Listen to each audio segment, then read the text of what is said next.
Hello, everybody. Welcome to Talking Seahawks with the Hawks Nest, or the B&B Show, however you want to put it. But we are live, and we are coming to you on this fine Friday evening. It is late, but the day will not be complete before we talk about this because today was one of the biggest days in franchise history in recent memory, and the Seahawks did a lot of things and they didn't do a lot of other things. And we got to talk about it. We got to break it down. We got to see how we feel about it. I think you guys, if you guys have been in our streams all day, you have some idea. But let's come together on this one, Brandon. So first, let me ask you, how are you doing? I am doing amazing, Brendan. I am writing. Cloud Nine doesn't encapsulate it. To say that I'm just loving life right now doesn't encapsulate it. I am as blown away by a Seahawks draft in my enjoyment of this draft and my happiness with these picks and every single one of them actually. That I'm actually surprised. I keep feeling like I'm going to be woken up from a dream here at some point, that I need to be pinched or something, that this just can't be the reality. And then it'll be that thing like Brendan, where you wake up with the dream, and you're like, let me try to get back to sleep and get in that dream state again. Let me try to get back there again, and it feels like that to me. I can't believe that they hammered this in this well in every pick, and just everybody was screaming Abraham Lucas, and they actually selected Abraham Lucas. Everyone was screaming Boye Mafe in the chat, and they actually selected Boye Mafe. It's unbelievable. I've never had a Seahawks draft like this. Never. How about yourself? Yeah, I'm pretty much in the same place as well. Look, I've been closely following the draft. I'd say I started back in 2006 after our Super Bowl year. That was the first year I really threw myself into the draft. Before then, I followed it very passively. And that was the Tim Ruskell era. And we never hit those drafts that hard, especially after the Super Bowl year. So there was never anything to get that excited about. The first year I invested a lot of time into the draft, we ended up with, I think, Kelly Jennings and Daryl Tapp and the top two. And it didn't get too much better from there, honestly. We did have a couple of good ones with like the Okung, Earl Thomas draft. Obviously, you had things like the Wilson draft, the Sherman draft, but we didn't know at the time. When we drafted Russell Wilson, I was like, okay, I don't know how to feel about this. We just gave a bunch of money to Matt Flynn. When we drafted Richard Sherman, I didn't know who that was. When we drafted Cam Chancellor, I didn't know who that was. But here we are making these selections that I can identify as being the right selection right now. I'm not going to have to wait 3 years to know. Now, by that same token, in 3 years, we could have found out, oh, it was actually the wrong selection for one reason or another. But as of right now, we have done pretty much, maybe you could really nitpick, but we have done pretty much everything right, I think. From my standpoint on it, certainly, like you said, there's some you can find something to pick at, but you can't find anything to hate.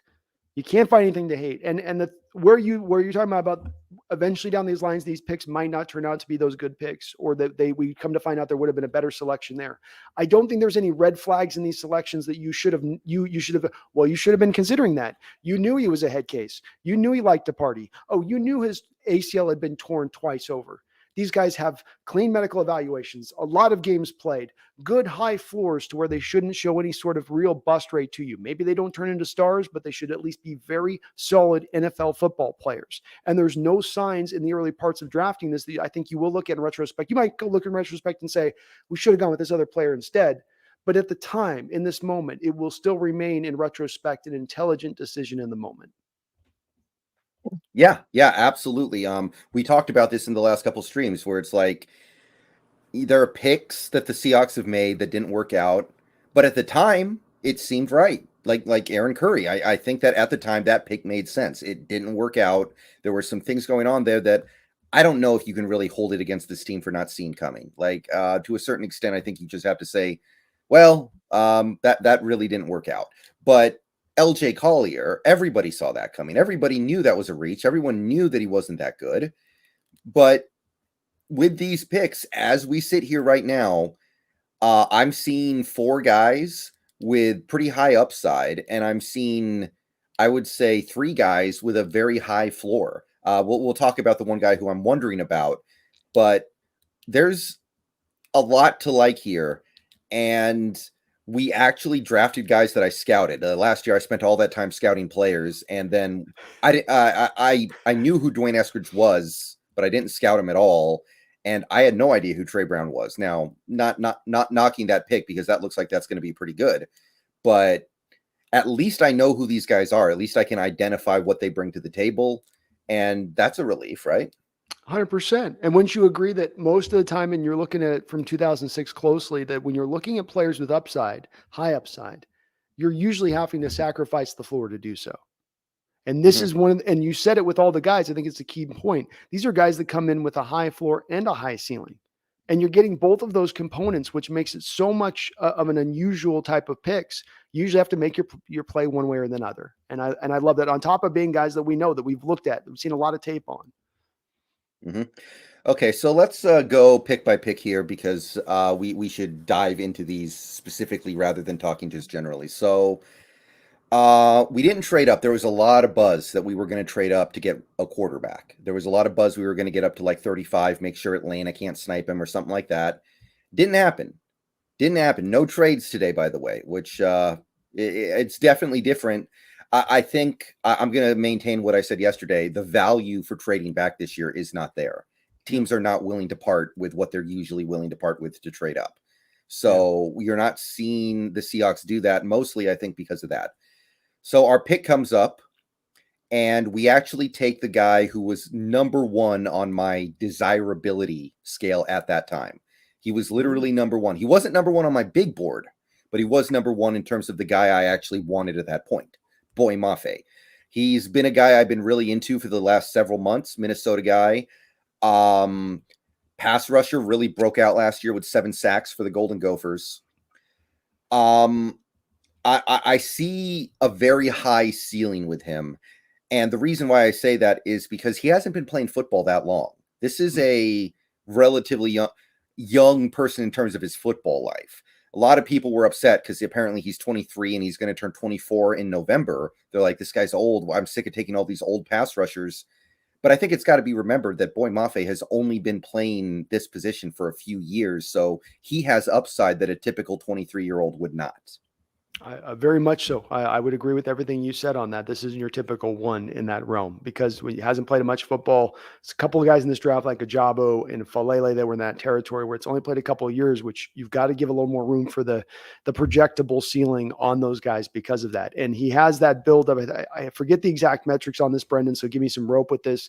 But it was something like 6'5", 260 that ran an under 4.85 40 with a 1.55 split.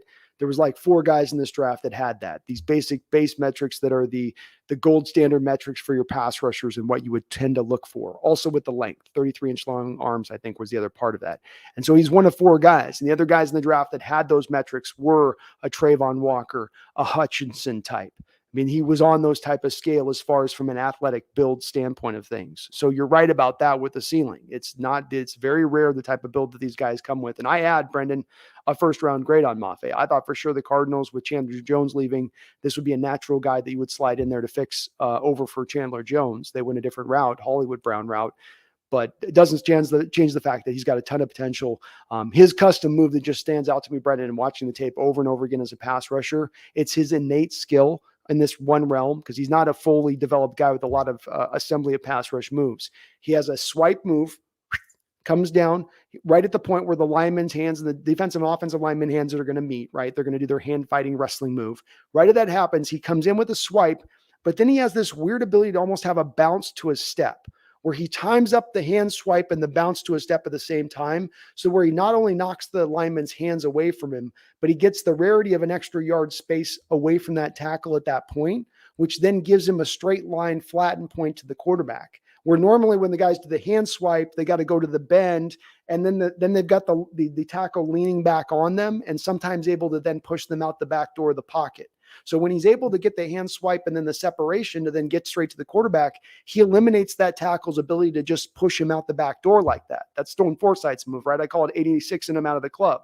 And he removes that with that move and he goes to it all the time. And he's so quick with his hands and he can pair them up. He can do both of those like chewing gum and walk at the same time. I think it's the place that does give him a little bit of a difference-making aspect to him and how he does that. And it's impressive. Right. Now, I will say, because he's relatively raw, I do think there is some low floor stuff here. This is a guy who, if in 3 or 4 years we're talking about him as a bust, it wouldn't completely shock me. Like these other guys we got, it would shock me. I don't see any realistic way those guys bust. But Mafe, I do think there is that low floor. I think that's fine. You've got to take those high risk, high reward picks sometimes. You got to mix those in occasionally. But I will admit that the Mafe thing, he's not a sure thing for me. I will admit that. No, I think that's fairly accurate. I think his floor for me is maybe a little bit higher in the way that I do view him because of those metrics I mentioned and how rare that is. I will say that if I look at him as far as my low end on him and where I see him on his bottom end, I see him as a proficient pass rusher who struggles in the run game. If that's on the low end of as an outside linebacker. But I think simply the fact he's coming in here as the blind side guy, which is going to give him even better chance to flourish because Darrell Taylor will be your left side, that I think that even at that base point, he's going to be a high pressure win rate guy. He's going to give you those sacks. He's going to give you those quarterback hurries. He's going to give you those quarterback hits. And that in itself at least gives you value from it. And that to me equates to a floor to him, though I will give you that there is definitely concerns with him in as far as his ability to stop the run. Right, right. And I don't want to grandstand over the ability to stop the run. I think the over obsession with the ability to stop the run has we take it too far sometimes here in Seattle because it's so important to us, and that's how you end up paying all this money to Bobby Wagner when that's kind of all he could do anymore. That's how you spend a first round pick on Jordan Brooks, and not hating on Brooks. Brooks is a good player, but you basically got him to be able to stop the run, and I don't know what else. Yeah, there's another good one. I mean, that's the extreme example. Yeah. I mean, he's going to be a good run stopper. But yeah, I gave the Mafe pick an A. Like he was number one on my desirability board at that time. How could I give it anything else, right? That's right. I put an A as well. Again, I had a late first round grade on him. And if you're getting a guy in the second round with a late first round grade, how do you not put an A on that? Okay, so we went back to back. We did stick it back to back, which surprised me. I thought we were going to trade at least one of those picks. Didn't happen. I heard a lot of rumors that indicated we were trying to, and it just didn't come together. So we ended up with Kenneth Walker III, running back from Michigan State. This is the one that irritated the most people, I think. The other three picks have been relatively unimpeachable, but Kenneth Walker III, a lot of the objections to this pick were, oh, he's a running back. And, I'm president of the running backs don't matter that much club, but it's the second round. It's not a first rounder. And people were comparing it to like the Rashad Penny pick, but there's a huge difference between taking a running back at 20 and a running back at 41. It's massive. And yes, I did like Breece Hall better, but Breece Hall was already gone. So he's the second best running back in this draft. And I think it's not particularly close. Very fast. He's got good agility. He does run with some power despite being somewhat small. Very productive last year for Michigan State. Lot to like about Kenneth Walker III. I wish we had gone a few different directions here, but I think this is fine. I gave this pick like a B- or a B. It's fine. I was really targeting Travis Jones here, I'll admit, but Kenneth Walker III, he's fine. What do you think? Yeah, I think that we're probably going to land on this pretty closely. I think they understood if they traded back, there was a chance they were going to lose him. Breece Hall was off the board at that point. He was going to be the next guy to go, universally speaking, unanimously speaking, the NFL. And they probably thought, like with Cross, if we move back here, we might lose out on Cross. So again, this speaks to me a little bit towards their favoring and their liking of Walker and how much they did like him, as opposed to, well, he's a guy that's just a lot of talent at the running back position that should go around in the spot. That in itself encourages me. I did have him a little, he was a titch below for me, Hall. He does not have, it's definitely, he's missing size that you would look for. I wonder if he's going to be able to necessarily push the pile as well as he could kind of do at times with Michigan State, because he is a little bit of a 5'9", I think a little bit lighter by about 10 pounds than you normally would look for at the position. Not insanely so. Okay. I don't want to overstate this. It's good enough. He's got game breaking potential. He's got difference-making potential there at the running back position. And if you waited into Brian Robinson Mm. Hassan Haskins, Damian Pierce. If you waited to that level when that was the next level of running backs you were going to, it's a different chart you're going to. It's a different tier you're going down to at that point. And that to me is why I also back up the pick and I sign off on it, because though I'm like you, I don't value running backs. Like you and me were the same. We have our general rule of thumbs, but they're general rule of thumbs. They're not some commandment like etched in stone thing that, ye shall never pass this plane. No, sometimes there's always exceptions. And if you're talking about a running back like that, where the drop off is there, you have two running backs right now on 1 year deal, Brendan, two running backs that have been highly injury prone in their careers up until this point. Maybe it's good to fill out that running back room a little bit more. You remember what I told you a couple months ago? Remember what I called my running back room? Cerebus? The three-headed dog, Cerebrus. Yeah, the Cerebrus. Yeah. I want the Cerebus, baby. We got our Cerebus. I got my dog. I got everything I want in this draft, Brendan. Pretty much. And I'm not seeing much bust potential for Kenneth Walker III. I think he's at least going to be good. Yeah. Like you were talking about your star system of, ranking how safe a player is. Kenneth Walker III, like I think you gave Linderbaum like a 9 and Devin Lloyd a 9. Kenneth Walker III, I wouldn't put him too far behind that. I'd probably put him like 8.8 or 8.7. You, at the very least, you're getting a capable NFL running back. Agreed. I think my comp for him is a Kareem Hunt. That's what, if looking for the guy that to me most closely resembles him is, and if Kareem Hunt in his prime when he was really rolling, you'd say, okay, he's not the best running backs in the league, but he's definitely way up there in upper level. I'd probably go 8.7. That's about right. I go 8.5, maybe just a tiny bit lower, but still difference making potential, star potential. And if we're talking about Brian Robinson, running back that you'd be taking the 4th round, what is that? 6.5 on that same scale. 6.5. Damian Pierce, that's 6.75, maybe 6.3. So you're way down off that star system approach from where you are with Kenneth Walker. And he's got his stop and start ability and speed is his rare thing. Because usually the speed guys are the guys that they got to just give him the open field and let him turn and burn. With him, he can stop and start and then get back up to that upper end speed really quickly, which is what's going to make him a problem in space. Mm-hmm. Yeah, I will admit though that my target in that range was Breece Hall. The Jets just continue to haunt us all throughout this entire draft process and now during the actual draft. But yeah, Kenneth Walker III, he's clearly the second best running back in this class.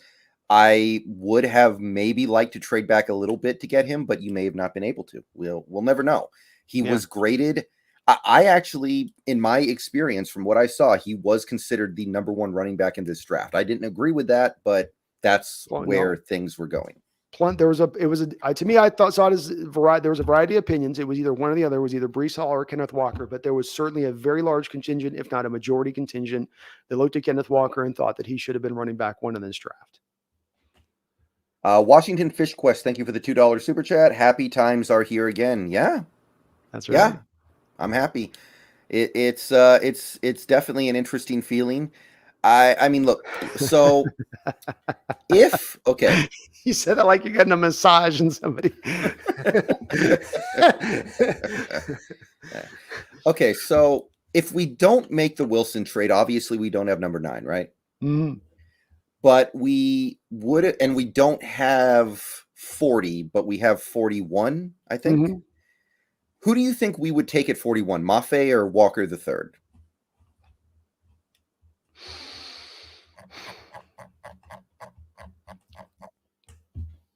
The Broncos took an edge rusher in this draft. I think they took Benito. They very well, because they remember the Broncos get their pick back then in front of us at that point. You're also got to ask in this question, who do the Broncos take ahead of you with that selection? Because they may very well take Mafe.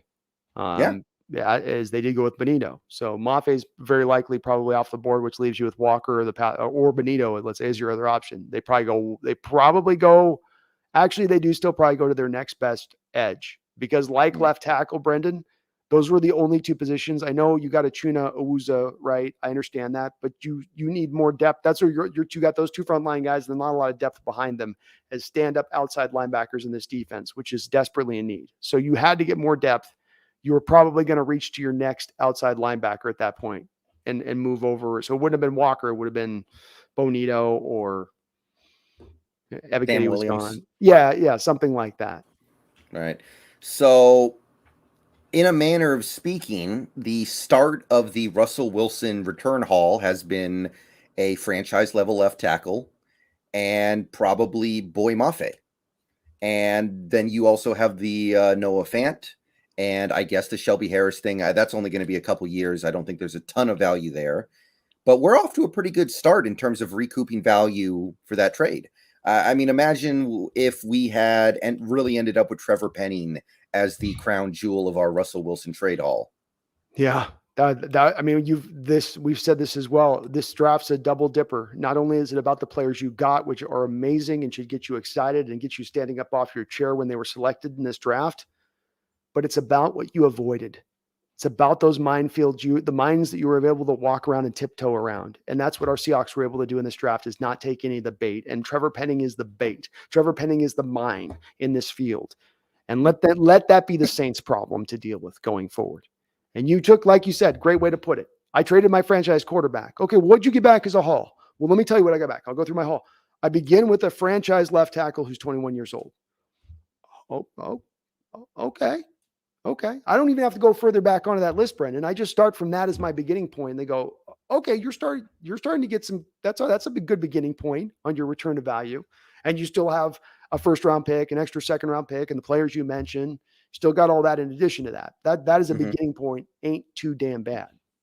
Yeah, and I mean that part of it is really relieving because leading up into this draft, I got to be honest, I heard nothing of Seahawks and Cross being linked up. I heard nothing about the Seahawks and Kenneth Walker being linked. I heard a little bit about Mafe and the next guy we're going to talk about, but I almost wasn't even daring to hope for it because it just didn't seem like a Seahawk thing to do. Mm-hmm. And then we did it. Oh, it's surprised the hell out of me, Brendan. I'm sure you're in the same place where you are happy and you're like, this is amazing. Like I've said, we talked about this being in like a dream state, but you can't believe it. They actually did the guy that I would want him to draft and did it multiple times over. What the hell? What universe am I in right now? This never happens in a Seahawks draft. Every year I get my heart broken by this.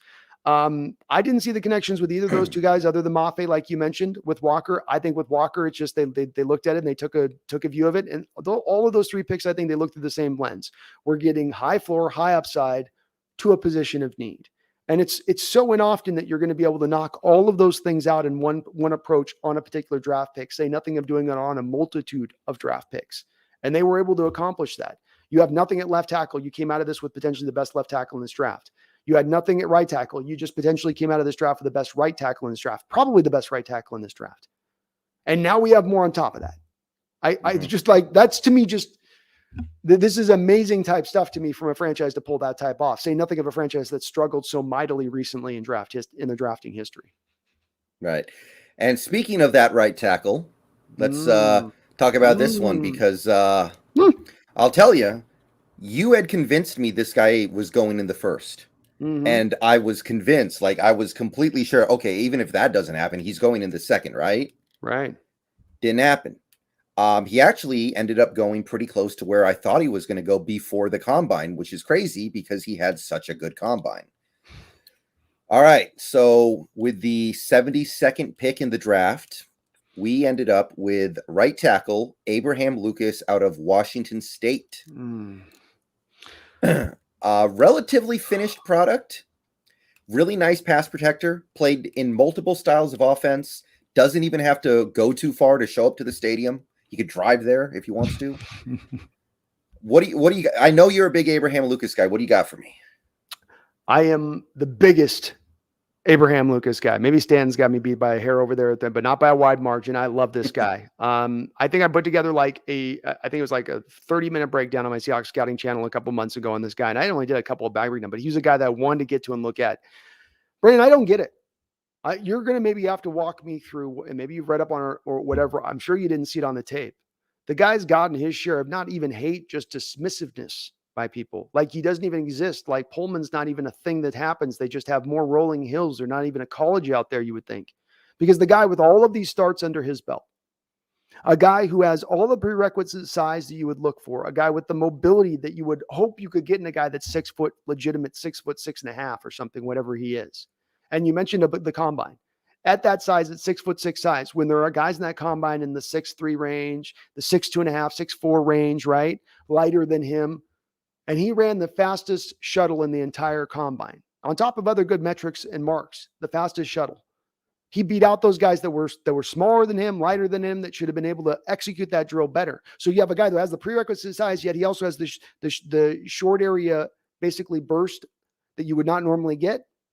And then I've got the tape to go off of where he's excellent against pass rushers as a pass blocker. And then he's also really good in run blocking. Played in the air raid offense through the first couple of years with Leach, but then went to more of a traditional, not traditional, but a little bit more traditional stuff in what they did this year. And he was good at that. He was a good run blocker this year. It's like Cross, where it gets overstated. Cross was one of the better run blockers in efficiency last year in the SEC. It's just that he didn't do it a whole lot. Same thing is the case here with Abraham Lucas. And then he has this one special trait that you're going to notice. I'm going to make you look for this, Brendan. Watch for this next year.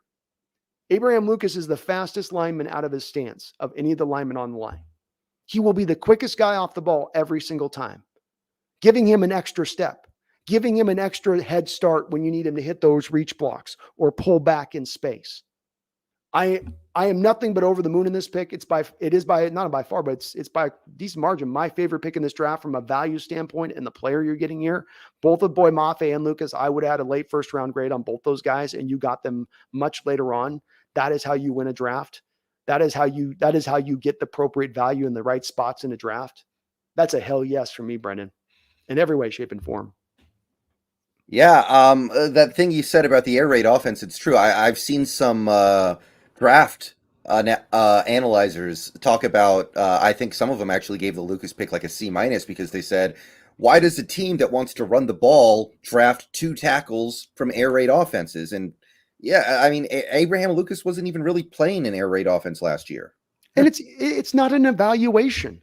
It's not an evaluation of a player's ability to block in space to say he played in yay offense, so he can't do it. That is the simple, most brain dead, numbskull. I don't want to have to think about something, so let me easily categorize it so I can. That's why I call it a dismissive thing, where they just don't want to think about it, so they just sort of, I just throw it out of the back of my head. But don't dismiss it. Just because he wasn't asked to do it a lot doesn't mean he can't do it. And when you turn on the tape, turn on the reel, the reel starts going.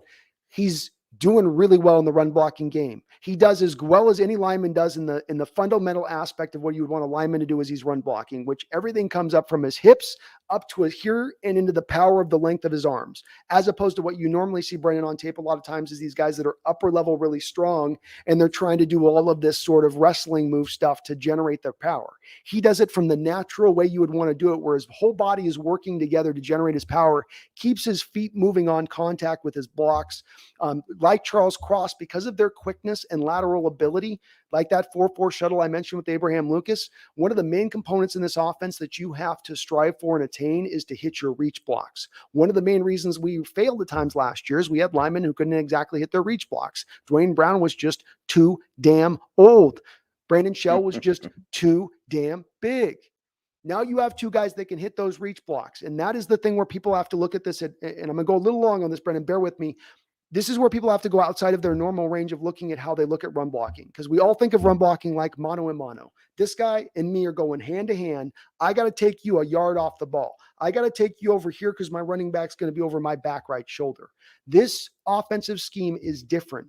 It doesn't work in that traditional way. You still have them do those traditional things, but also built on top of that are the reach blocks. Not just as me to throw this out, some phrase that doesn't mean anything to you. This means I got to get from here to over there, not in front of me, over there. And I've got to be able to reach that block and land it on time. And that's going to require the quickness and lateral ability to get there. And both Cross and Abraham Lucas have this in spades, man. This is what they have in that ability. So when people go, can't run block, or it's an air raid guy going, let's go deeper than this on this. Yes, they can. For the blocks they're going to be asked to execute, you better believe they are going to be able to pull those blocks off. Yeah. I knew we met with Abraham Lucas at the combine. I remember reading that. I knew we apparently had him high prioritized, but I still just didn't believe that we would do it. There was just some part of me that was like, they're gonna look at him and go, oh, he played in air raid. He no good at run block. Yeah. Some of these post draft analyzers I feel like some of their Seahawks takes, the ones that have been more negative, it feels like they were written by a caveman. It's like, Yeah. oh, team has no QB, must give team QB. Yeah. It's like, okay, maybe there's a different way to do that. Like, first of all, there were a lot of people who hated the Walker pick because I don't understand why they basically said, I don't understand why they didn't take Malik Willis. Well, that seems silly now because Malik Willis was there at our next pick too, and we still didn't take him. And we probably could have traded up into the third round to get him, still didn't do that. So, with what we know now, good thing we didn't. But yeah, I gave the Abraham Lucas pick an A+ because not only is it the right pick, it's, I think, a steal. This guy was headed into the first round, and then for some reason the draft started and he just kept falling. Yeah. It's their weird loss is your gain here. And that much of value to fall that far to a third round is, you should be running to the podium if that happens like it does. I think Seattle did, by the way. I think third round, remember, they're picking him up and they were like, pick is in. They were up and it was like, pick was in, and then they didn't announce it they just sat on it for minutes and minutes and minutes. But I think that they thought the same thing. How is this guy still sitting here? I'm sure that they're going to come into the press conference and probably, I wouldn't be surprised, maybe my bold prediction, and they'll end up saying, we had a first round grade here on Lucas, or that we hear that in the sort of the tea leaves and ether. And let me, the quarterback thing, Brendan, whether you liked any of these quarterbacks or not you personally, but you all out there, whether you had one guy that was your guy or Willis was your guy or nothing else, the NFL told you today in the last 2 days about what they thought about this quarterback class. They told you in stark terms. It's not, well, if you look at it in that way, no, they told you in very, very, very, very certain terms. This quarterback class sucks. That's what they told you. One quarterback in the first round, 0 quarterbacks in the second round. I have covered many drafts in my life and looked at many drafts and dug into them, Brendan. I've seen some bad quarterback drafts. I've watched Christian Ponder go in the top 10. I've watched Vince Young go in the first round. I've seen some talent-deprived quarterback classes. Those classes still drove out quite a few second rounders, even if they weren't kicking out a lot of first rounders, and they were usually doing that too. So when you have a year where the first 2 rounds you have one quarterback taken, that is 32 front offices with all of their scouts and all of their general managers telling you in force they suck. Maybe not that they're maybe horrible, but they're not good enough to be franchise quarterbacks. So what do you want to do? Do you want to stretch for the guy who's not really it because it's a need? Brendan, I know you don't. I don't. And that's why, again, it makes it so smart that the Seahawks did pass on those players as they did. Yeah, I mean, in hindsight, it almost seems mean that they invited Willis and Coral to the draft, right? Yes. Remember the Rashard Lewis draft in the NBA when he just had to sit in the green room and cry for forever? Yeah. Oh, it's cold blood. It's cold blood. If you're going to let in a guy know for sure he's getting picked. Have some team be like, well, if he's sure there. I mean, the Corral one, I was like, boy, he's setting himself up on that one. Sorry, buddy. Sorry. Mm-hmm. But there were about 20 different times in the stream today where everyone was like, okay, Willis has to go here, and he didn't. It was shocking, but it does go to show you that when you have 2 years of starting experience at Liberty, which I think their team name is the Flame, which sounds like an XFL team name, honestly. So, I mean, I guess we shouldn't be that surprised, but it wasn't that long ago where people were floating the idea of Willis going top 3, top 5, top 10. Top 2. Detroit take. I heard people who are clamoring for Detroit to take him in number 2. The thing with the 2 is this: the model of the rookie quarterback to go after a rookie quarterback. The new model is that you need a guy that's ready to go. You don't really it's the old school approach, Brendan, of the 05s of, if I get a first round quarterback, I'm going to have him actually sit for a year. I'm going to Aaron Rodgers him for a couple of years. That's gone away. There's too much pressure on these general managers. The hiring and firings go too quickly. You don't have the time to be able to sit on a quarterback anymore. And unfortunately, whoever was taking Malik Willis was going to have to make their peace with the fact that they're going to have to sit on him for a couple of years and let him till he's ready to go. And then at that point, you're going to be about due to have to pay him. Mm-hmm. Yeah, exactly. And part of me did like Malik Willis. I do think he's going to be good eventually. I think he will work out in the NFL, but part of me was relieved we didn't get him because it just would have completely reshaped the way I'm looking at this team's timeline. Yeah. Because it would have been like, well, okay, I guess we're sitting on him for at least a year. Then we're going to need a couple years to find out if he's good. Or do we just throw him out there behind an offensive line that's going to have 2 rookies starting? and then he's clearly probably not going to be ready based off everything we're hearing right now. Like, there was part of me that wanted him, but then there was another part of me that was actually really scared about taking him because it just would have put so much pressure on this stuff that doesn't need to right now. Right. We can let this thing marinate. We can let this thing sit in the oven for a little bit. And looking at the way the draft actually did go, we can do that. Now, I will say, I am shocked that a couple of quarterbacks are still available going into day 3. And if you want to spend your 4th or 5th round pick on one of the 2 guys remaining, then I would get pretty excited for that. That doesn't marry you to those guys at all. But part of me is really relieved that we went through 2 days without getting a quarterback. Me too. Again, another one of those mines that you tiptoed around that would have been a thing that would have made me look at this draft class in a lot more of a different fashion because of my evaluation of these quarterbacks and how low I was on them. Because of the timeline with Malik. Everything you said with Malik is correct. I'm with you, Brendan. But it's that aspect of he's not going to be what you think we're sort of putting our beer goggles on to try to make him into Russell Wilson.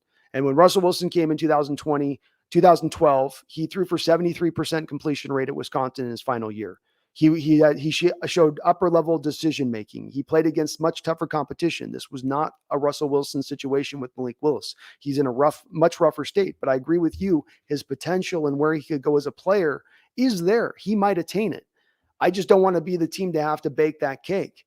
I'd rather be the team to come in there and start slicing it. Oh, you guys got them all developed. Thank you for doing that. Yeah, we'll go ahead and now start to take those slices off of you. I.e., okay, we'll pay him now that he's ready to be fully ready to roll, but he just wasn't ready at that point. I'm with you as well. If they take a quarterback tomorrow, I won't hate it. I will say, Brendan, we'll look at a couple of these options. I'm sure this does come down to the same situation we were in the second round and the third round, where when I look at the big board, I see guys that still have a lot of good talent that I measure it a little bit higher than where I hold these quarterbacks. And but I can't deny the fact that when you're getting a guy like Sam Howell or Carson Strong here, the potential of them booming and what you're able to do with that as an asset going forward, it's sort of like it's like a Vegas bet you're making on the Seahawks to win the Super Bowl, but like the payout is incredible, on a $20 bet. It's right. A little bit like that. Yeah. I'll say this right now, and it's not by far or anything. Sam Howell is the highest remaining player on my running big board. I had a late second round grade on him. I'm blown away that he's still here. But we'll talk about that a little more in a second here. But yeah, if we had taken a quarterback in the first 2 days, my perspective on this whole draft would have changed drastically. Let's take a minute to ponder the state of this team's decision making right now, because as many people noted, Jody was in the war room these last couple of days, which I think 2 things about Jody Allen. I think she doesn't know football, at least in the way that you need to know it in order to actually be a football person. Mm-hmm. And I think that she knows that she doesn't know football. I don't think she's like a Jerry Jones who thinks they know football enough to run a team, but they don't.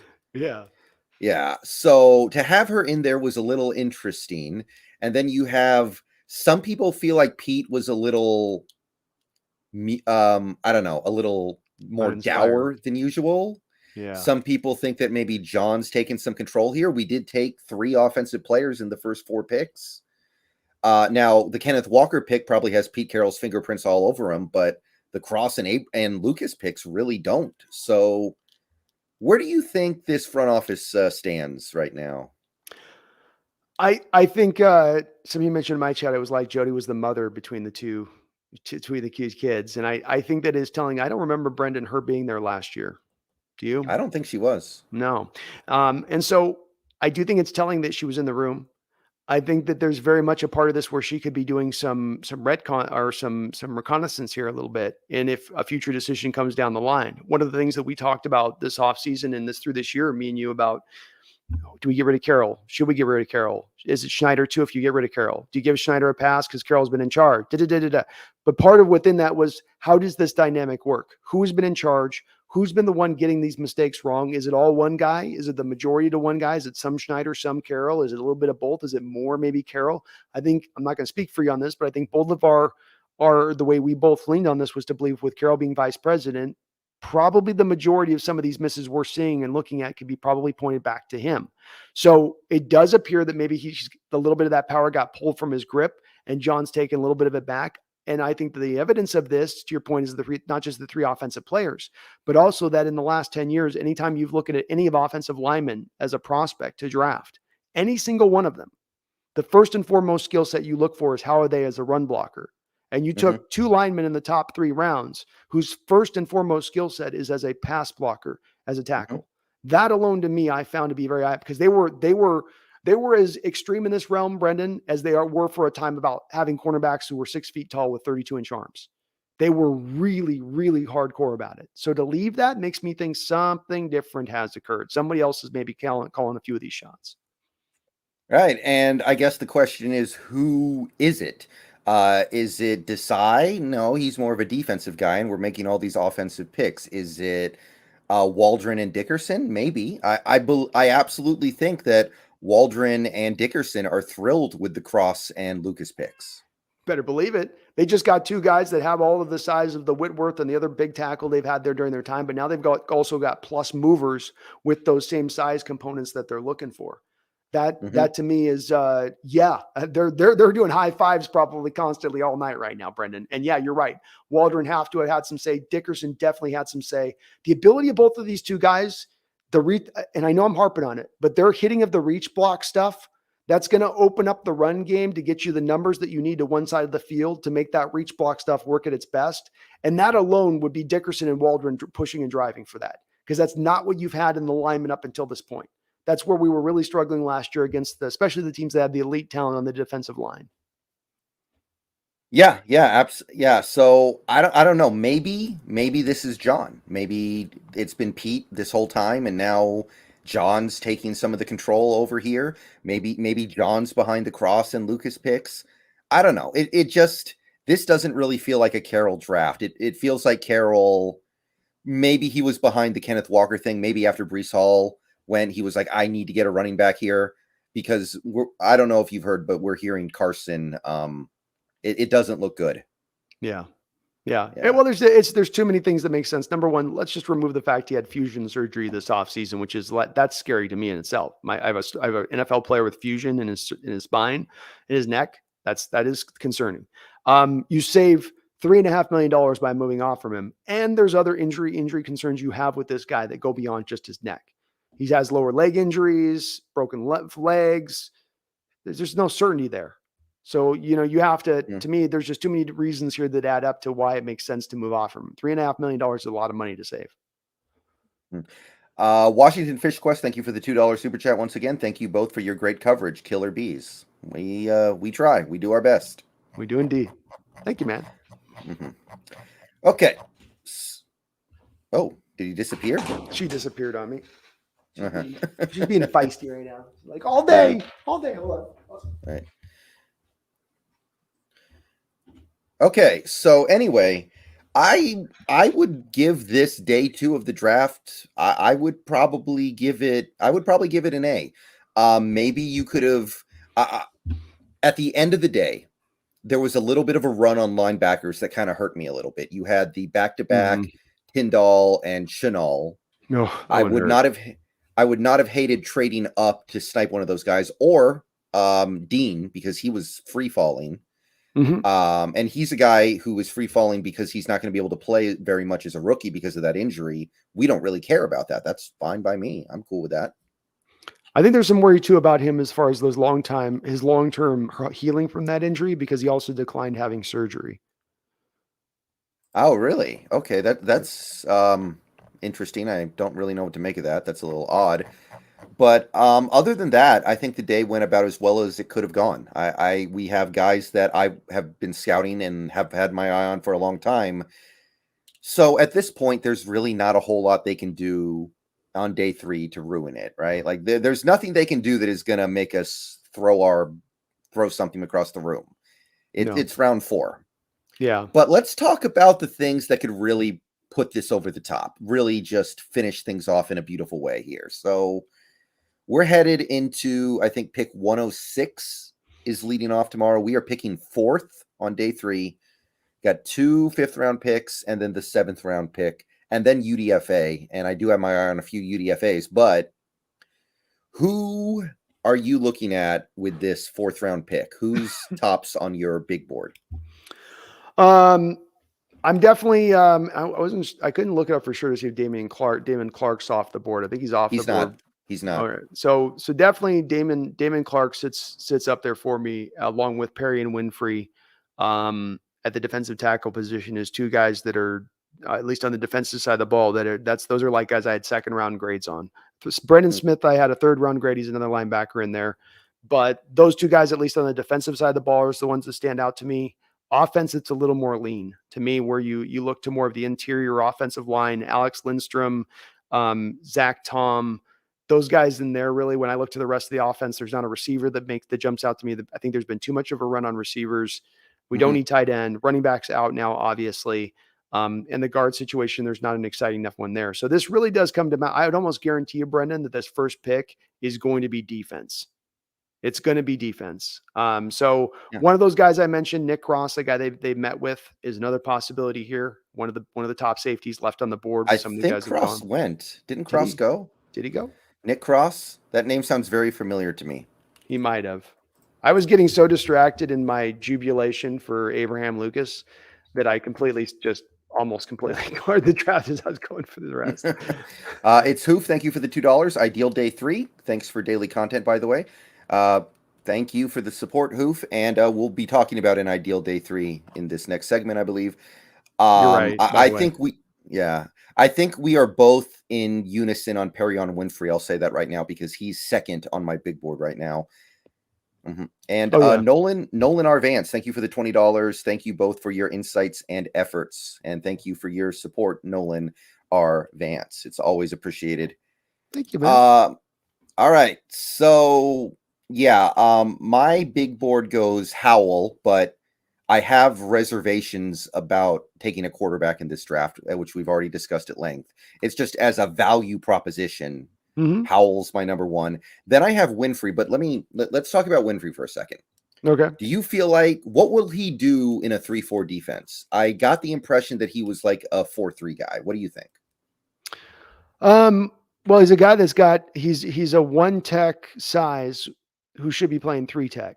And as I've said, the thing that happened to Levi Awuzie with the University of Washington, the way that they played him, is the same thing that happened with Oklahoma with Perry and Winfrey. So they put him at 1 tech because he's got the size for it, but he really moves like a 3 tech. So to me, that's a guy that I could probably put out as a 3-4 defensive end at that point.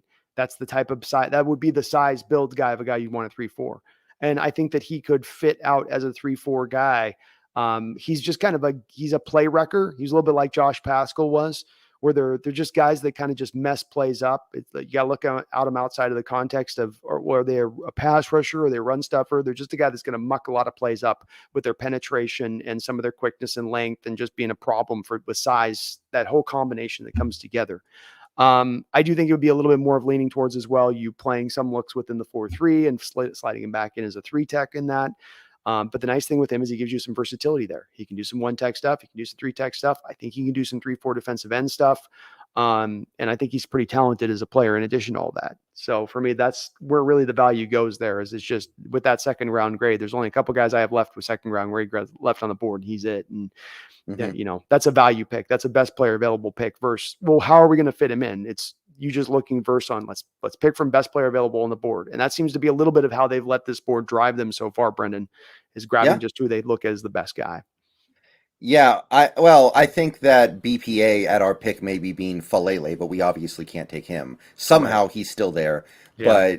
But outside of something like that you can't address, I pretty much agree. I had a 3rd round grade on Tariq Woolen, and he's still here, so I would be very happy to get him. I also had Kingsley Enagbare in this area, but I don't know if you need to do that now that you have Mafe. Like, I know you always need more pass rushers, but a little bit cooled off on that. I also had Zion McCollum and Damone Clark, so you're right. The meat of this is up in the defense. As for an offensive player, I had Darian Kennard, left guard here. He was pretty high in my 4th round tier. Mhm. If you want to take a backup guard, he's up there. I have Zach Tom as well. Can't be Damian Pierce anymore because he's a running back. And yeah, you're right. This is a very, very weak portion of the draft for the Seahawks on offense. Like I have Donovan West, but I view him as a late fourth rounder at best, not really a upper fourth rounder. So I do think it will be defense. And I think you've talked me into Perion Winfrey being the best possible guy. I was already most of the way there anyway. But yeah, Perion Winfrey, great value. Yeah, it really is driven by that, and I'm a little bit maybe to even a negative side on this, Brendan, driven by that best player available, and I feel like it carries you through the day. It's like your little, what you got to look towards what is your guiding light? It's your northern star. When you're in a time of confusion, do we go with quarterback? Should we go with running back? Well, who's our best player available on the board? And you kind of it sort of distills everything down really quickly to a bottom line situation. And I just feel like, like you said, you can't do it to an extreme degree, like going Falele. But hey, Kennard is an interesting name. When I just forgot about there, a guy that's played a tackle for his college career, but you really are looking at him being kicking inside the left guard. And if you're able to take care of that along with your two left tackles, and I've been harping on getting an investment in the offensive line. I'm not shedding no tears on that. I'm completely happy if they go in that direction of things. I do think that they throw Pete finally a little bone here. They've been pissing him off for 2 days, so now finally they throw him a little bit of something. He's happy with Boye, no doubt. But I agree with you as well. Edge is kind of out at this point. I do like Angabari at this spot. That's good value for him. But I do think you with the if you hadn't done the Achuna Owusu, I can't say the guy's name, but the Nwosu, yeah. Nwosu, if you hadn't gone out and signed him, then you maybe be making to look that move, double down on it a bit, like you did with the Darrell Taylor, Alden Robinson draft. But because you've already made that signing, you're not going to do it for that reason. There's a couple of cornerbacks too. Tariq Woolen's the top of the list. Zion McCollum just behind him. Kobe Bryant behind him. There are some toolsy corners left in this draft. This has been the money zone for Pete. You could probably wait even into the fifth, where it's not the guy that's at Tariq Woolen's level of 4.2 speed on a 6.3 build, but you could still get a guy that was still relatively talented at that point because this is such a deep draft end corners, as opposed to Brendan. There's not a lot of other three techs that are going to be left after this point. Winfrey, or they can do the multitude of defensive end stuff too, or one tech if you need him to do that. He's kind of, Matthew Butler's the next guy below, and he's a pure three tech and a 4-3. I don't think he does anything in a 3-4 defense. Right. Yeah, I think that's a really good point that you bring up there. When you're doing this, you also have to think about what can I get later. It's not just BPA, because a lot of the time you're going to say these 5 players are about even to me in terms of best player. I don't have a strong preference there.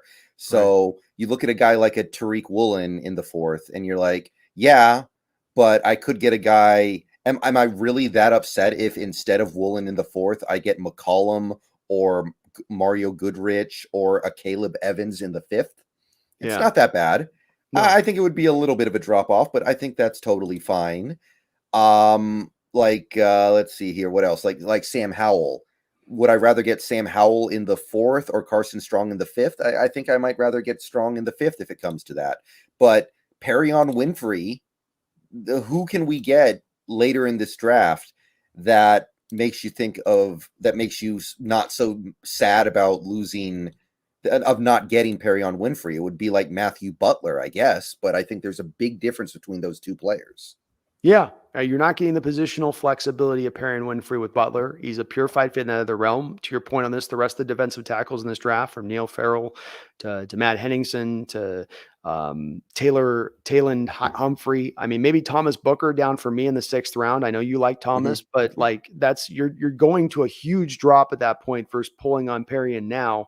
And the cornerback list, all those guys you mentioned, they've got the Jack Jones guy, I think that they met with as well. I'd add in there Sevin Banks from Ohio State, who has a familiarity with the cover 3 scheme. Again, all fit the Seahawks prototype for what they're looking at in a cornerback that you can get later on. And remember, understanding that we do have 2 5th-round picks. So it is a positional value thing for me, on top of you're getting a 2nd-round value at that point in the 4th round, which is just tremendous value in the same draft, where to me, you've gotten 2 guys outside of the 1st round that I had 1st-round grades on. That's not hard for me. That's too tantalizing a proposition. James Smiley, thank you for the $4.99. Carson was a late-round pick. Great career. 12s are grateful. Also, O-line picks build championships historically. And do you believe in Bigfoot? Okay. Yeah, Carson had Lots a of great career for where he was picked. Carson had a great career. I mean, nothing wrong with what he did. He even got to make a little bit of money, but I think the the gauntlet of things he has to get through to get back it's just massive. It's no shade I'm trying to throw at Chris Carson, but it is to understand your my theme this offseason, James, has been learn your lessons. Your running back room has been decimated over the last 4 years, every single season. Part of the reason it is decimated is because Chris Carson has resided in your running back room as running back number one. So while I do like Chris, I'm not trying to throw too much shade at him. It's about correcting and rectifying the problem. And I don't think you rectify the problem by continuing to do the same thing and go. I don't think you're advocating for that, James, but that's why I'm okay moving on from him. And yes, this is why I'm so happy today. Brendan's been hearing me talk about this. I'm sure he's tired of hearing me about it.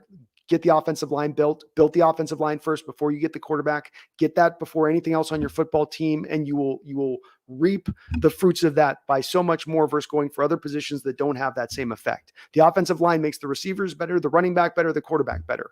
A great safety tandem doesn't necessarily make my pass rush better, right? A great safety tandem doesn't make necessarily my linebackers really wholly better. They're still left up front to go clean up the dirty work and do those things. So this is the one positional group that truly has this cascading effect on the rest of the positional groups on that side of the football. So yeah, you're absolutely right. It does. Do I believe in Bigfoot? Brendan, what was your answer on this? I've never put a lot of thought into it, I have to admit, but I'll say yes because I guess I do because I've read some stuff that apparently like the costume makers for the Planet of the Apes who reviewed the video were like, that is much better than any costume that I made. You got caught down the same rabbit hole I did. You did. I know what you're referencing. You went down the same YouTube rabbit hole I did one night on that one. Yeah, because like what you did was the same thing I did. For years, you've been looking at that YouTube footage of the guy doing the arm rack. And right, that it's the stock footage they always go to. And you're going fake as hell. That's fake. But then this whole thing came out like about a year ago with all these YouTube videos about how we need to relook at this. If you look at it, actually the arm's turning backwards and it could, the elbow joint doesn't actually swivel that way. And you can see the back fat actually is much bigger. It's not a suit, but, and like you said, the Planet of the Apes was the other one they said where they had the makers of the Planet of the Apes come in and say, we couldn't have built that suit at that time. That's way beyond what we could have done. So maybe it was valid. Maybe that tape's legit. Yeah, he's somewhere out there hanging out with DB Cooper. Yeah, I'll go yes too. It's fun. It's a funner world with Bigfoot being real and Yeti being real. Right. It is more fun. Okay, so once we get down into like the fifth round, because we have 2 fifth-round picks, I think the lesson we need to learn from today is you never know who's going to be there. I never would have thought Travis Jones would be there in the 3rd. I never would have thought that Perion Winfrey would still be there now in the 4th. So far be it from me to guess. But I will say this, based off what we've seen from how players are valuing guys who are not sure things, especially because of injury, because, like the Nakobe Dean thing, it would not shock me if Damone Clark was still there in the 5th round anymore. I can't believe I'm saying that, but it seems to me like he could actually be there in the 5th round. So that would be the top of my list. But beyond that, Michael Clemens still available, and I think he will probably be there. A Caleb Evans, if you still need a corner. Is there those are the main guys for me. What do you think? Yeah, I tend to agree with you on that. And Damon Clark is the guy we got to wait a year on, right? Because he's got the injury system, and I had him as a bigger version of Darius Leonard. So you're talking about an inside tandem guy that you could eventually pair up with Jordan Brooks. That would be a little bit of a dream scenario in the 5th round if you can pick that up. I agree with you, though. You're waiting on a guy for a year. Hell, this is why Nakobe Dean goes from being an end first-round pick guy to what he dropped all the way to the 3rd round. So this is how guys fall. This is how guys drop. The guys you mentioned were interesting. I think that the Michael Clemens at that spot to me just looks, he's very tantalizing from a tools standpoint as an edge rusher. I know you've already dealt with edge rush, so it's not technically a need, but we're also starting to see a little bit better in this draft by this 5th round point and having 2 5th round picks where you can really truly again go back to the best player available on the board because you're not sitting in a position of so many needs at this point that you have to bite. Defensively, quite honestly, outside of a guy like Clemens at that spot, even some of the guys that could dip and drop, nobody gets me super excited. I think a Caleb Evans, you mentioned, it would be interesting. Jack Jones as a corner. There's some corners there that definitely could jump out. Mhm. Offensive side of the ball, though, as I'm looking at it, yeah, there's not a lot there, especially with you Mhm. already dealing with running back. Receivers, like the couple of guys, receivers that could be interesting, like Dontario Drummond ran a really slow 40 time, but he's like a really slow version of Deebo Samuel. Mhm. Could be an interesting guy, receiver wise there. How about Alec Lindstrom? I think he'll still be Yeah. there. He might be the most interesting center left. If the linebackers are gone by the fifth round, my guy would be DeMarco Jackson from Appy State, because I do think we need to try something there. I'm fine with Barton for a year, but I don't think he's going to be the guy. I just don't. I'm willing to give him a chance, but I don't think it's going to work out. So if we can get DeMarco Jackson in the fifth round, that's also something that's really appealing to me. Josh Williams is another cornerback who I think is interesting. He's the Fayetteville State guy, I think. He's a good player. Josh is a Mhm. great player. So if you could land on him, I think the linebacker has been a tough one this year, Brendan, because you had some good upper level guys at the top, but then there was kind of a run on them, and now into the tier 3 range of it, it gets really light. And they're really not. They're guys you can draft them, but I don't think that they're going to give you a lot outside of special teams. Ability at the linebacker position. Versus maybe there being other positions where there's a little maybe something more, a little more meat on the particular bone there and what they could provide. But again, I come back to cornerback, man. You could go two cornerbacks deep in here, and really that's where some of that value is at. We're mentioning a lot of these guys' names that would fit into the what Seattle would look at. Joshua Williams would definitely be in that same spot of things, and I wouldn't be surprised if they walked away with 2 corners in tomorrow's draft, because these guys are really talented. Again, they fit the prototype of what they look for as far as size, length goes, and they've got some good measurables on top of it, most of these guys. So first, again, linebacker to me, my board just dropped so thin. Once you got past Chad Muma, Leo Chanel, Channing Tindall, once you got past that range of things for me, it dropped off, especially with Brandon Asamoah going and Quay Walker off, Bonita gone. I mean, it got lean. Those linebackers got real lean for me. Mhm. And now the cross is gone. Safety's definitely not an option there. It's getting a little bit more. This is why doing the work they did at the front end, Brendan, was so important. Because I love the tier 2 in this draft. I didn't love as much the tier 3. Tier 1 was all Mhm. right. Tier 2 I loved tier 2. Tier 3, Yeah, it's okay. but there's going to be some diamonds out there for sure. Sure. I mean, at linebacker, like there's still Brandon Smith. Yeah. I'm not in love with him, but he's still there. And between him and Damone Clark, and I would even throw Darian Beavers in there. I know you're not really into him, but I Mm-mm. still kind of like his versatility.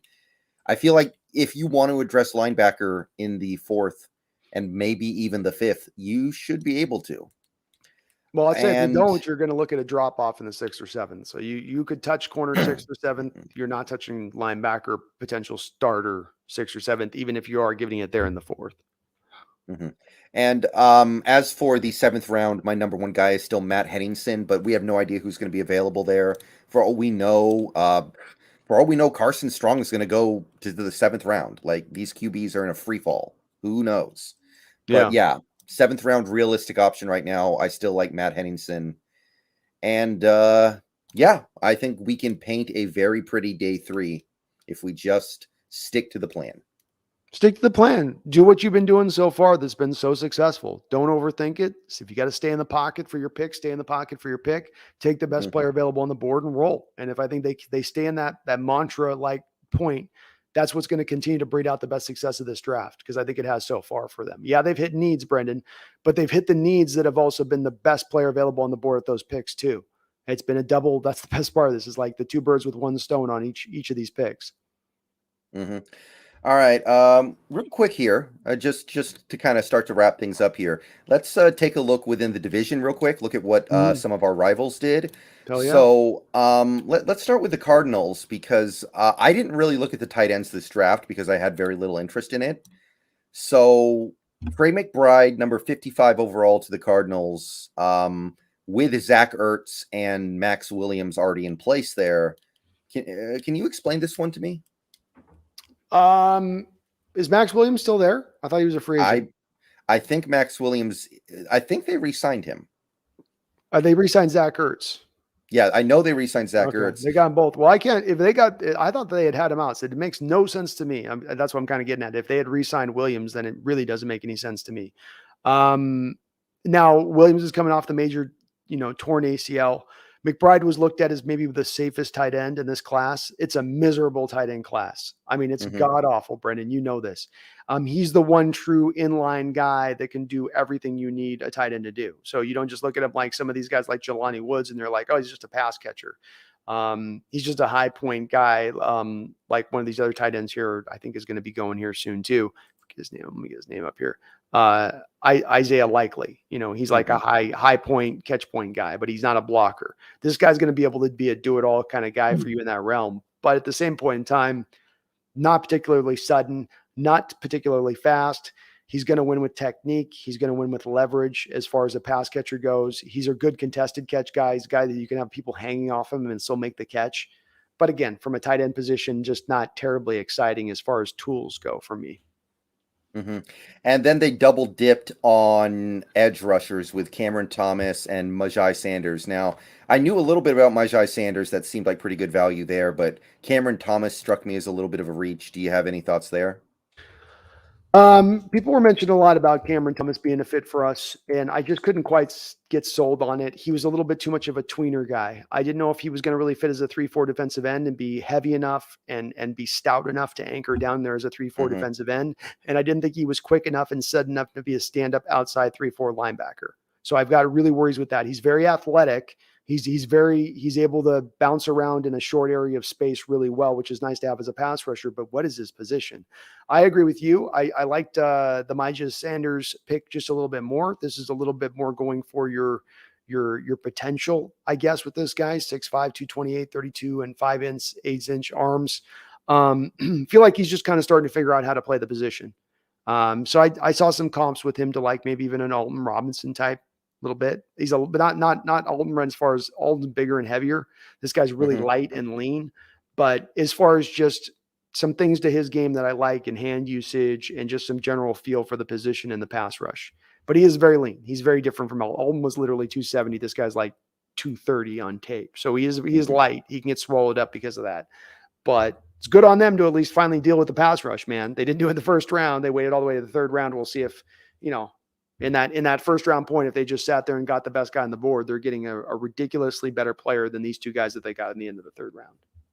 Yeah, yeah, absolutely. And I don't know. As a Seahawks fan, I was pretty happy with that Cardinals draft. I was not that Oh yeah. impressed by it. Them taking a tight end doesn't make a whole lot of sense to me.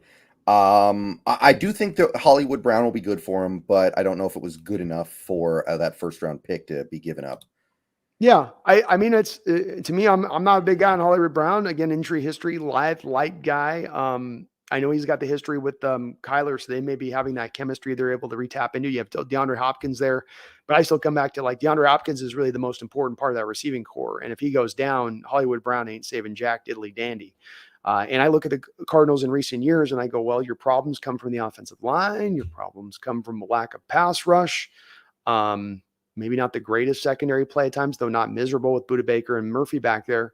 But really, the lines are where I look at the pass rush. And though the two pass rushers you got in the third round are good, Brendan, they didn't really try to target a guy. They're trying to do this sort of let's do it with our strength in numbers. Let's try two swings at pass rushers rather than just getting the one guy that you really need is kind of more of a difference maker at the position there right now with where they stand with their pass rush. Okay, 49ers still with Deebo Samuel.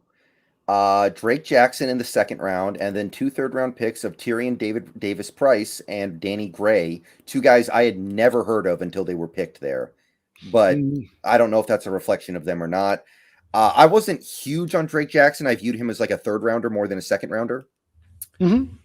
So I don't know. Maybe he'll fit better in their defense than he would have in ours. I think he's going to be a little bit of a problem against the run. And the other two guys, I have no idea. So, did you have any thoughts there? Uh, Drake Jackson's a guy that I think is an upside guy. I like him better than I liked Rasheem Green coming out. I think he's got a little bit more twitchiness to him as an edge rusher.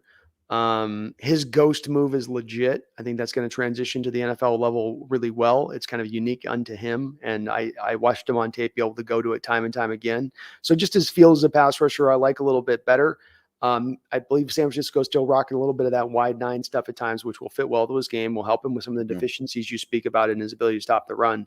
But it's not a pick to blow me away. It's they're trying to move on from D Ford. So this allows them to try to get D Ford out the door and save their money on him so they can put that money on Bosa. Because they've got to give Bosa his money this offseason. They're going to have to clear salary from someplace in order to accomplish that. Like you, I looked at all the I thought I had looked at all the running backs in this draft down to like the 6th or 7th rounders, but I had not looked at Tyrion Davis Price. That was not one that I had managed to get down to. So I have nothing to say on him. I don't know on him. That seems like a Shanahan pick through and through right there. Danny Gray, he's fine. He's fine as a wide receiver. I watched him. I had let me see where I had my grade on for Danny Gray. I had a 4th round grade on Danny Gray. So they didn't, it wasn't a, incredible reach there, but it's not as great. He's not as scary as some of those, what we call them tier 2.5 receivers. Like, like your Tyquan Thornton, Velus Jones, John Menchie, David Bell. He wasn't in that realm. He was closer to the Samari Tour realm, Dontaria Drummond realm, Khalil Shakir, Romeo Dubs. So I definitely, it ain't putting the fear of God in my heart, Brendan. No. And Shanahan has botched a receiver pick before. Who was that guy he took from Texas who never played? Who basically never played? Who was that? God, it was like he was in the league for 3 years and then retired or something. I can't remember his name. I can't remember his name either, but you got Dante Pettis. Brandon Ayuk has been a mixed bag out of the first round. It's completely not been the best of the best on that. He's got some success, some not, but it's not a no-brainer. And they still got, what are they going to do with Deebo, Brendan? They're just going to try to rock with Deebo on their roster now going forward and say, suck it up, tough. We're going to keep doing what we're going to do, and we're not paying you. I mean, they're going to have to at some point still move him, aren't they? I don't think you can now without getting back reasonable value because you're trading for picks that are a year ahead. You don't even know where those picks are going to be. You trade them to Green Bay, you're going to be happy getting the 31st or 32nd or whatever pick for Deebo? No, I don't think so. Jalen Hurd, by the way, somebody remembered it in chat. Jalen Hurd. Oh, that's right. Yeah, I do remember now. Yeah. Yeah, what a catastrophe. But I don't know. To me, once he says, I want out, it's over. Unless it has to be somebody like Aaron Rodgers, where he says that and he's so valuable and so good. You just have to be like, okay, we will do whatever it takes to make him happy. But you don't do that for Deebo. He's a receiver. No. And at the end of the day, he's very good. But you're Kyle Shanahan. You can figure it out with lesser players. That's your thing. Yeah. I mean, he's really not, he seems not just not wanting to be there, Brendan. He seems like adamant, I don't know if you saw that meme where they were showing in a bar and they had like a sign of like, Deebo, stay in San Francisco. And then it like panned over to Deebo in the back of the room. And he's like, and you go, okay, I guess he really doesn't want to be there. So I think he's going to force their hand. This sit-in thing, this hold-in thing has become a thing now. They told us with the new CBA, nobody's going to hold out, but the hold-ins have become a very real thing. And maybe he just decides to do that. Right. Jonathan Gustafson, thank you for the $5. Thoughts? Tariq Woolen at 109, Neil Farrell Jr. at 145, Damone Clark at 153, and Jolly at 229. I don't know about Jolly. I don't know him, but everything else sounds really good to me. Yeah, I'm with Brendan. I'm not sure on Jolly. Farrell is a little more of just a pure one tech. I don't know if he's going to be able to hold up with the zero tech stuff that you would want to do. So I would be a little reticent on that one. You've already got a little bit of that guy now, Woods and Brian Monet here. You need more of the pure zero tech type deal. And I didn't ask you, we did talk about this, Brendan, but if you would have had to have flipped, we mentioned this as a possibility last night for this very reason, as I thought the situation could come up, which is you make your pick of the 3rd round of Lucas, but then you're like, hey, I love Travis Jones though. I need Travis Jones here. Do you move, a future, do you go, okay, we'll give you a 3rd and a 4th, or do you move like a 2nd at that point on a future standpoint to move up and get Travis Jones at that point in the draft? With the way the draft went today, I almost wonder if you could have parlayed your 5th round picks to move up enough to get Travis Jones because teams were moving back like it was free for the most part. So I would have preferred to do that because, like you said, tier 3 in this draft was not great. Mm-hmm. And we have no idea what it's going to look like next year. It That's could right. be really awesome.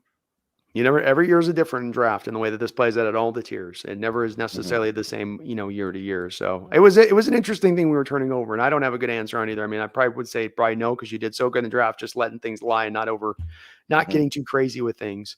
But that just draws to mind that because there's just no zero text after you got past Jones. It was like it was going to Hmm. be girthy. Yeah, there are a couple of guys, but they're not particularly good. Or you could get a guy like Farrell Jr. and then just send him to the Cheesecake Factory. There you go. He's a big boy. He can probably add another 20 on. Yeah, I've read somewhere that like Cheesecake Factory in terms of like calories is the worst place to eat in the world in terms of like the calories you will intake. Well, those pies, whatever alone, are so rich. I mean, those Hmm. things are like you can eat only like 3 bites before you're on such a sugar high that it's like, okay, I'll eat the rest later. Like, Yeah, yeah, but not even like the pies. It's also their food, like their oh dinner yeah, food. It's like apparently terrible for you, but whatever. soaked in butter. Hmm. Uh-huh. And the Rams drafted Cole Strange. Oh wait, no, they didn't. They wanted to apparently, which was actually really funny. Yeah, it's hilarious legit watching them try to laugh at Bill Belichick, the guy that beat him in a Super Bowl not 2 years ago. Yeah, yuck it up, Yeah, boys. yeah. I will say I think the Patriots had a pretty awful draft, but Horrible. you're right about that part of it. So they drafted a what was the name of the guard? Bruss. Bruss. Yeah, I don't know anything about him.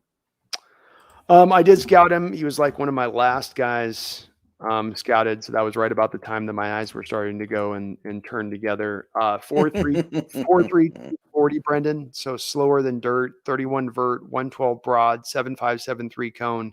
So from a testing standpoint, he's not it. Mhm, Now, with where they may have him aligned to, I don't know. He's a guard, so you don't need him as bigger there. But he's a road grader, not much of a guy that is going to be really a guy in pass protection that's going to give you a whole lot. But he can operate in a zone based system like the Rams run, and he can move guys off the ball. So mhm, he's going to be a benefit to them in that. He's not a miss in that. He's not a crazy pick. right. Ender, thank you for the $20. I was going back and forth all day between your reactions and got in trouble for being on my phone at work. You guys are the best. Well, don't get fired for us, Yeah. man. Don't Don't get do that, fired. Ender. Don't do that. We want you watching, but not at that price.